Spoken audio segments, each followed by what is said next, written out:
Muito bom dia. Vamos começar falando hoje sobre a Europa, que está aí no campo positivo, porém uma alta tímida, né? Muito próxima ainda de uma neutralidade. A gente vê o índice inglês caindo 0,48%, veio alguns dados de PMI lá, um pouco mais forte, isso aí acaba impactando para que haja um aumento mais considerável na taxa de juros deles. Christine Lagarde, presidente do Banco Central, já disse que na próxima reunião devem aumentar em 0,5%, e esses dados aí acabam dando mais apoio a essa alta de 0,5%.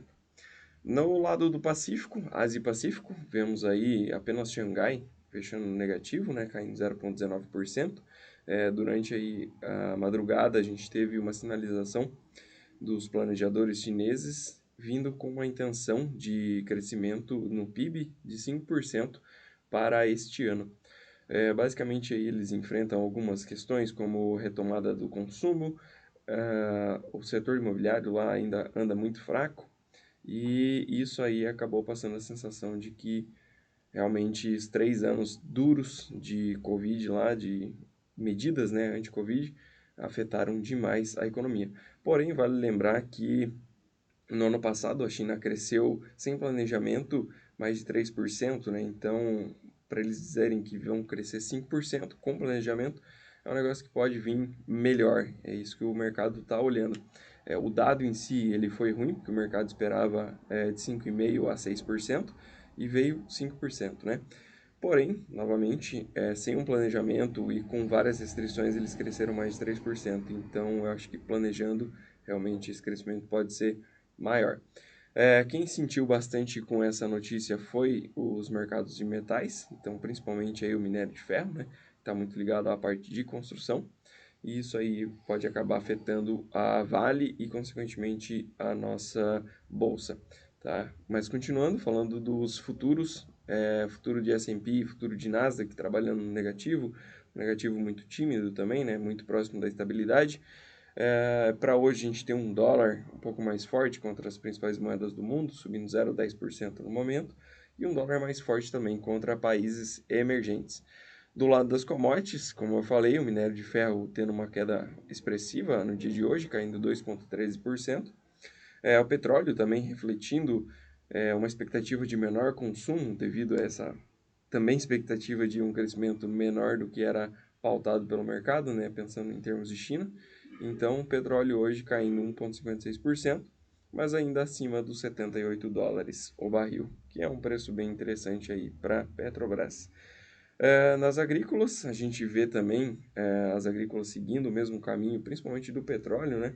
Então, a gente tem um trigo em uma baixa de 1,19%, uma baixa mais expressiva, um milho caindo 0,38%, uma soja caindo 0,44%, temos também farelo e óleo de soja caindo. Podem perceber que o óleo de soja está caindo mais do que o grão e o farelo, né? Muito por conta dessa questão do óleo do petróleo. Para o dia de hoje, temos uma agenda bem fraca. O dia de hoje não reflete a semana ela tem dados bem relevantes para sair. Provavelmente o mercado fique mais lateralizado no aguardo desses dados, e o principal deles é o dado de trabalho lá nos Estados Unidos, que é o payroll. E esse dado, ele com certeza vai ser utilizado na próxima reunião do Fed, basicamente quem vai decidir a taxa dos Estados Unidos, né, taxa de juros, e essa reunião deles acontece no dia 22. Então, com esses dados de trabalho em mãos, já podem tomar uma decisão mais assertiva. É, Alguns membros, na verdade um membro, que inclusive nem é votante, comentou na semana passada que a expectativa é que essa próxima alta venha no tom de 0,25, porém o mercado aí já vem aumentando suas apostas para que a alta de juros nos Estados Unidos seja de 0,5%. E voltou-se a ventilar a questão da taxa de juros deles ir para casa dos 6%. Voltando a falar agora um pouco sobre as commodities, a situação na Argentina segue piorando. A gente deve ter essa semana uma nova avaliação das condições das lavouras, mas já se comentam em uma produtividade de soja abaixo dos 30 milhões de toneladas e uma produtividade de milho abaixo dos 35 milhões de toneladas. Com isso, provavelmente o Brasil também vai ser o maior exportador na segunda janela deste ano. E até um dado interessante, se eu não me engano, foram próximo de 100 milhões de toneladas que foram importadas no mundo e o Brasil corresponde à metade delas. Então, um volume recorde, bem expressivo para a janela.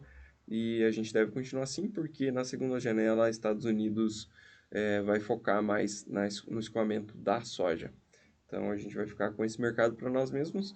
E temos também a questão do corredor do Mar Negro, né? Que se for realmente passado a questão de um prazo mais longo para o corredor, para a vigência do corredor, como estão pedindo a Ucrânia aí que seja para um ano, isso pode trazer um pouco mais de previsibilidade para quem compra os grãos e acabar também entrando aí novamente a Ucrânia em disputa, sendo um local atrativo porque lá está bem mais barato do que o restante do mundo. A única questão que impede as empresas de comprar lá é que realmente se comprar não tem uma certeza muito grande se chega e quando chega, né, principalmente. Para a Argentina, o que está ruim aparentemente pode ficar pior. Eles devem enfrentar uma nova onda de calor e também um recesso de chuvas aí, ou seja, complicado para os hermanos.